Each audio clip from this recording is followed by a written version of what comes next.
小白老师你好，我是新华社记者张超帆，很高兴今天可以采访到你。新华社的朋友们，大家好，我是演员白敬亭。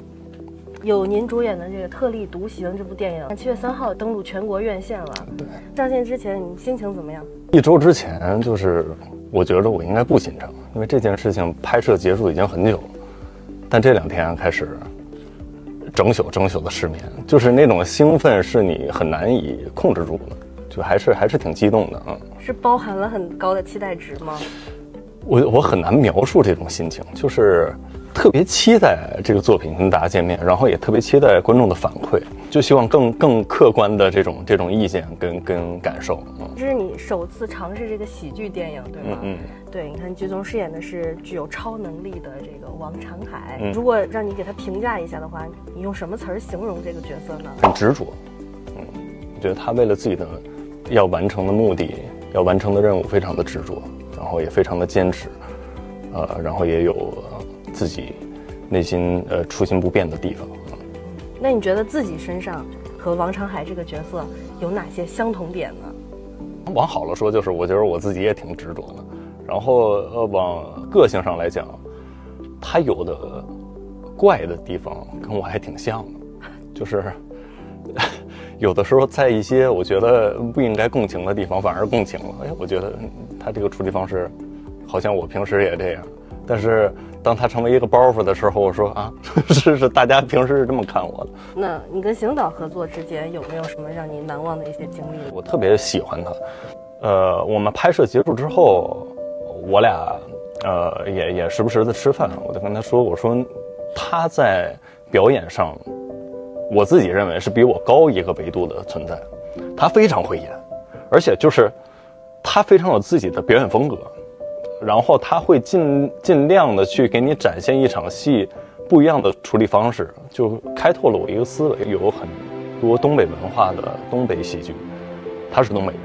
所以就是我要去跟他交流很多，就是关于东北文化、东北本土特色。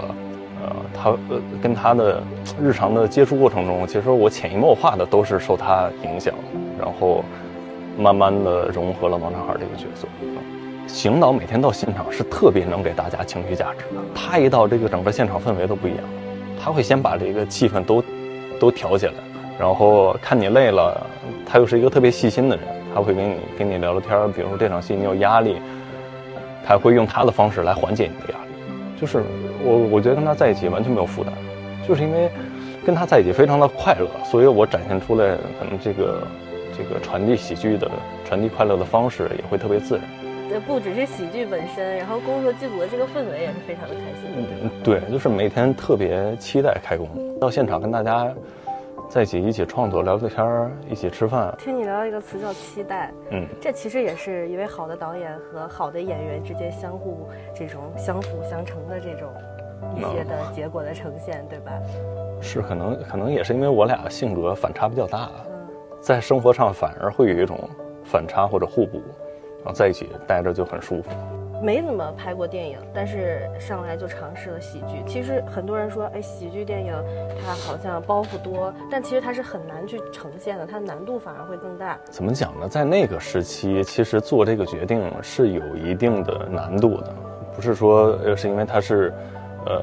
喜剧我没有尝试过这一个原因，而是在那2年我尝试了很多类型的剧集的拍摄，像南来北往，然后到正当防卫，然后再到南红。其实这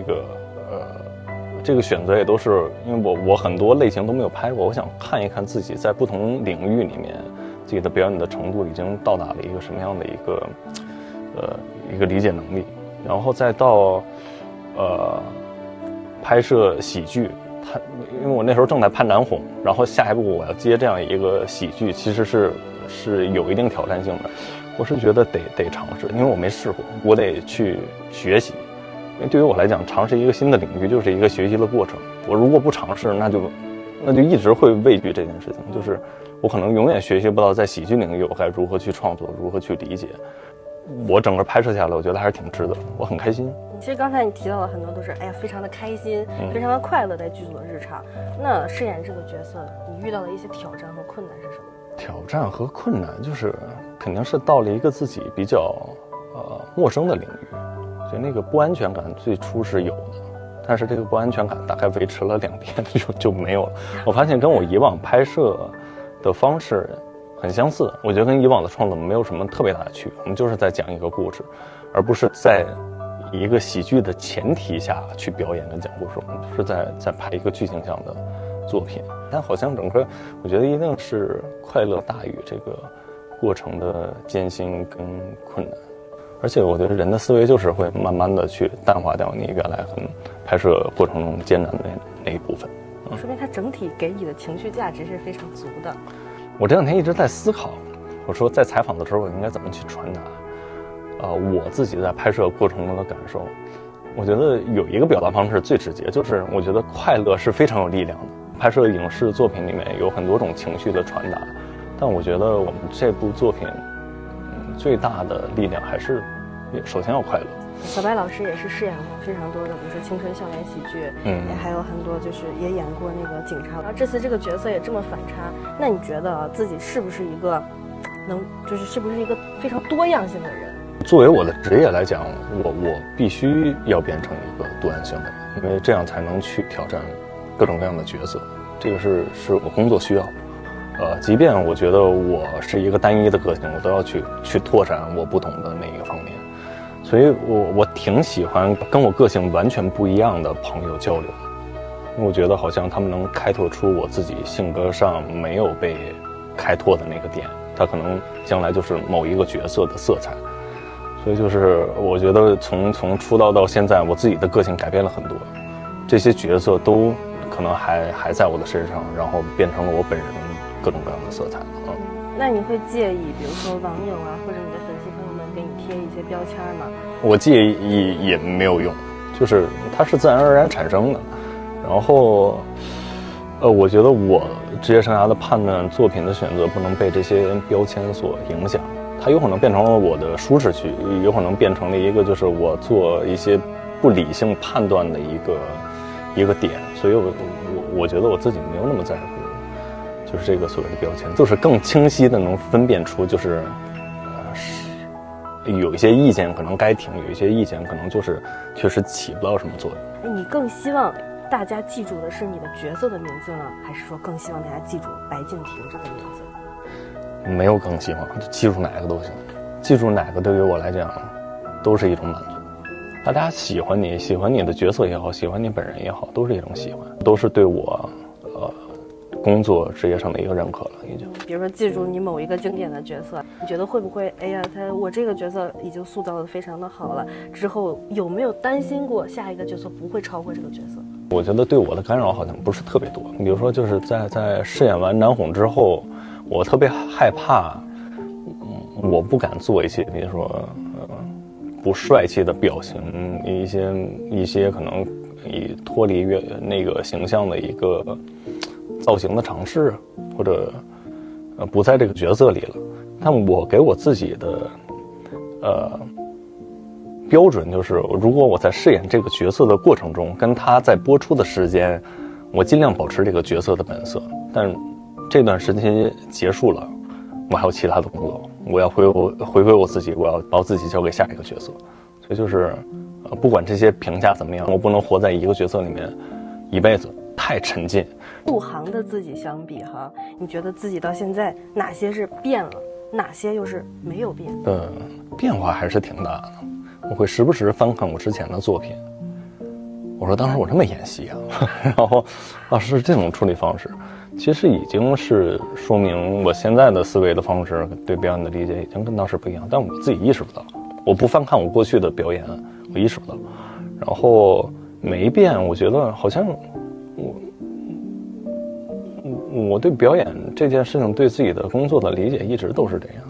没什么特别大变化。我一到剧组，一到现场就是很嗨，很开心，很享受。其实你是非常热爱演员这个职业的，对吗？对啊，非常有意思，然后很过瘾。我能在不同角色里面去体验不同的人生，然后体现自己的不同面。而且当正机一开，一喊开始，我就不是我自己了，我可以尽情做我在现实生活中没有尝试过的事情跟表达。一位好演员他应该具备的品质是哪些呢？我觉得要真诚，就是表演要真诚，对待自己的工作要真诚。我觉得这个就挺难得的啊。我觉得真诚是必杀技，是最重要的。真诚，你要是展开来讲，其实对于演员是信念感，是我把我那个最真实的情绪展现给观众，传递给观众，而不是就是我演一个外在就表面上的那个状态。我觉得每一次我都希望就是虽然一开机之前我已经进入到这个角色里面，就是这个当下这些都不存在，我就在跟这个角色交流，在这个当下我应该去怎么表达。从我目前10年的演员生涯来讲，观众的反馈就是我在最真诚的时候，那个戏一定是最好的。那你觉得作为一名演员，你自己身上承担了一个什么样的社会责任呢？比如说喜欢我的这个群体里，我就是一个可能对于他们来讲是一个榜样，然后或者一种力量的存在。我要时时刻刻提醒我自己这一点，就是我一定要在我自己的工作领域跟职业上不断的努力。我的努力可能会带给他们很大的动力，我觉得这个是，也是一直在推着我往前走的一个很重要的点。在其他的，我觉得作品的表达，每一个作品的选择，在选择的时候，我一定会有这样一份责任感。我觉得这个作品是不是我想表达的，我想跟观众分享的？我觉得所有的这种责任，可能都在我的作品里一点一点的去体现吧。这么多年，你一直自己维持一个自我精进的习惯是哪些呢？对我个人来讲，肯定这个过程中就是在完善我自己，就是在一个精进的过程。我觉得只要我不断的去接触各个领域的题材的作品，可能就是推着我在精进，我就在完成很多我知识的盲区，我表演上的盲区，我之前的短板，我要把它克服掉。所以就是我还挺享受一直工作的这个状态。对于演员来讲，一直工作就是在提高你的业务能力跟你的见识。我每在一个新的领域去饰演的过程中，在前期我都要做大量的功课。如果我不饰演这类型题材的作品，我没有办法这么精的去学习这个领域，因为能学的跟要学的东西太多了。但对于演员来讲，你花这么长时间可能做的努力不一定能等到那个作品，所以就是当我有一个努力的目标之后，我才能推着我在这个领域一直学习，那可能将来也能用到。对，所以我就是演员一定是在不断的拍摄过程中，他在完善自己的知识领域，他的文化水平。最后，对一直支持你、喜欢你的粉丝朋友们，可以对他们说几句寄语。谈不上寄语，就希望大家通过这部作品能够收获到一些快乐，这是我最大的愿望。